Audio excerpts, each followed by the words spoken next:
സംസ്ഥാനത്തിന്റെ നിലവിലെ ചീഫ് സെക്രട്ടറിയായ ജയതിലക റവന്യൂ സെക്രട്ടറിയായിരിക്കെ സ്വീകരിച്ച നടപടിയാണ് അനധികൃത മരമുറിക്ക്, അതായത് മുട്ടൽ മരമുറിക്ക് വഴിവെച്ചത്. സ്വതന്ത്ര ഏജൻസി അന്വേഷിച്ച് നിയമലംഘനങ്ങൾ പുറത്തു കൊണ്ടുവരാതെ കുറ്റവാളികളെ ശിക്ഷിക്കാൻ നിലവിലെ കുറ്റപത്രത്തിലെ ആരോപണങ്ങൾക്ക് ആവില്ല. മനഃപൂർവ്വം കേസ് അട്ടിമറിച്ചതാണ് എന്ന് ജോസഫ് മാത്യു ജനം ടിവിയോട് പറയുകയുണ്ടായി. കഴിഞ്ഞ ഒരു മണിക്കൂറിൽ പ്രേക്ഷകർ കണ്ട അതേ വാർത്തയുടെ കൂടുതൽ വിവരങ്ങൾ കൂടിയാണ് ജനം ടി വി ഇപ്പോൾ പുറത്തുവിടുന്നത്. പിന്നെ 10-20 ഇറങ്ങിയ ഉത്തരവിൻ്റെ ബലത്തിൽ ആ നവംബർ മാസത്തിൽ തന്നെ വ്യാപകമായ മരമുറി നടന്നു എന്നുള്ളത് എല്ലാ റെക്കോർഡ്സ് കൊണ്ടും വ്യക്തമാണ്. എന്നിട്ട് 8 മാസങ്ങൾക്ക് ശേഷമാണ് FIR ഇടുന്നത്.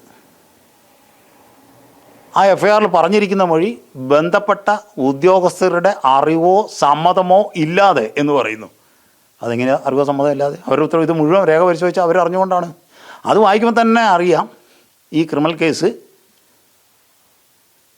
വളരെ ദുർബലമാണെന്നുള്ളതിൻ്റെ FIRൽ തന്നെ തുടക്കത്തിൽ തന്നെ ആ പരാതി ഒരു ജെനുവിനായിട്ടുള്ള പരാതിയല്ല, ജില്ലാ കളക്ടറുടെ നിർദ്ദേശത്തിൽ കൊടുത്തിരിക്കുന്ന പരാതിയാണ് FIR. അത് ഒരു ജെനുവിനായിട്ടുള്ള പരാതിയല്ല എന്ന് അത് വായിച്ചു കഴിഞ്ഞാൽ മനസ്സിലാവും. ഐസൻ ജോസ് ആദ്യം വിവരങ്ങൾ നൽകും. ഐസൻ.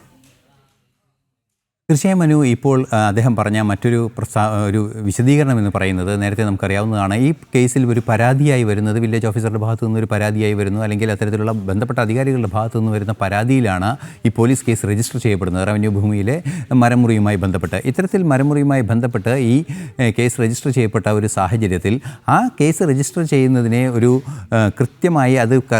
കൃത്യമായൊരു പരാതി നൽകുകയോ ശക്തമായൊരു പരാതി നൽകുകയോ ചെയ്യുന്നതിൽ ചില വീഴ്ചകൾ മനഃപൂർവ്വം ഉണ്ടാക്കി. നേരത്തെ നമ്മൾ സൂചിപ്പിച്ചതുപോലെ ജയതിലകിൻ്റെ വിഷയമുണ്ട്. ജയതിലക് ഇതെല്ലാം അറിഞ്ഞുകൊണ്ട് തന്നെ ചില തെറ്റായ നടപടികൾ ഉണ്ടാക്കി എന്നാണ്, അല്ലെങ്കിൽ തെറ്റായ ഒരു ഉത്തരവുണ്ടാക്കി അതിനെ അദീല അബ്ദുള്ള കൂട്ടുനിൽക്കുകയും ചെയ്തു, അല്ലെങ്കിൽ അന്നത്തെ ഡിസ്ട്രിക്ട് കളക്ടറായിരുന്ന അദീല അബ്ദുള്ള കൂട്ടുനിൽക്കുകയും ചെയ്തു എന്നാണ് അദ്ദേഹം വിശദീകരിക്കുന്നത്. ഇത്തരത്തിൽ അത് ഒരു വിശദീകരണം കൃത്യമായി അദ്ദേഹത്തിൻ്റെ ഭാഗത്തു നിന്നുണ്ടാകുന്നത് തന്നെ നമുക്ക് മനസ്സിലാക്കാൻ സാധിക്കുന്നത് ഗൗരവതരമായൊരു വീഴ്ച, മനഃപൂർവ്വമുള്ളൊരു വീഴ്ച ഈ കേസന്വേഷണത്തിൻ്റെ ഭാഗമായി ഉണ്ടാക്കിയിട്ടുണ്ട് എന്നാണ്. ആ കരുത്തിക്കൂട്ടിയുള്ളൊരു വീഴ്ച ഉത്തരവാദിത്തപ്പെട്ടവരുടെ പരാതിയിൽ പോലും, തുടക്കത്തിൽ ഇത് പ്രശ്നമായി വരുന്ന പരാതിയിൽ പോലും FIR ഇടുന്ന 8 മാസത്തിന് ശേഷം FIR ഇടുന്നു. അത്തരത്തിൽ വലിയൊരു ഡിലേ വരുന്നു.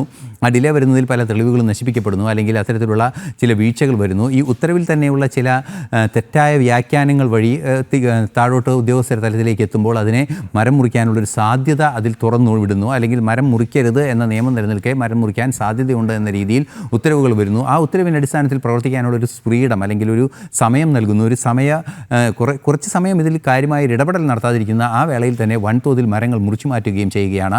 അതുകൊണ്ട് തന്നെയാണ് അദ്ദേഹം പറയുന്നത് ഇതൊരു സ്വതന്ത്രമായ ഒരു അന്വേഷണത്തിന് വിധേയമാക്കിയല്ലാതെ ഇത് വ്യക്തമായ ഒരു നിയമ നടപടിയിലേക്ക് നീങ്ങാനോ അല്ലെങ്കിൽ വ്യവസ്ഥാപിതമായൊരു സംവിധാനത്തിൽ ഒരു ശിക്ഷ നടപ്പാക്കാനോ ആക്കാനാവില്ല എന്ന് കൃത്യമായി അദ്ദേഹം പറയുകയും ചെയ്യുന്നുണ്ട്. അനു.